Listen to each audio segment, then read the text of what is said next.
Welcome to Man Does Tech, where I solve the problems you didn't even know you had. In this video, I will show you how to take off your Ford Bronco hard top. First, locate your Bronco's factory toolkit, usually found under the central floor panel in the trunk. You'll need the T50 Torx bit and a ratchet. Park your Bronco on a flat, stable surface. Remember, the rear hard top section is quite heavy, so having a friend to assist with lifting is essential for safety and to prevent damage. Next, let's remove the panels. Start by unhooking the latches and rotating the L brackets on the interior of the front roof panels.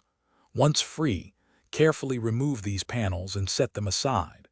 Move to the cargo area to disconnect the washer nozzle and wiring harness.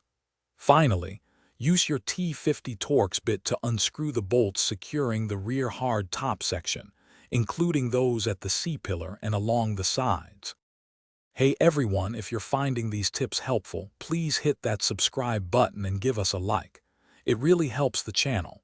On another note, after a day of adventure with your Bronco's top off, you'll be ready for a great meal.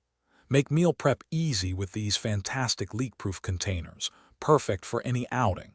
You can find the link for these plus other deals in the description below.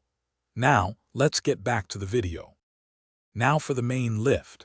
With your helper, carefully lift the rear hard top section straight up, ensuring all alignment pins are completely clear of their holes.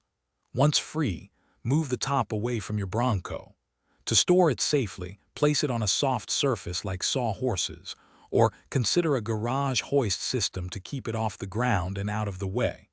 Always store it with the tailgate window open to prevent damage. Thanks for watching. If you found this helpful, don't forget to like and subscribe.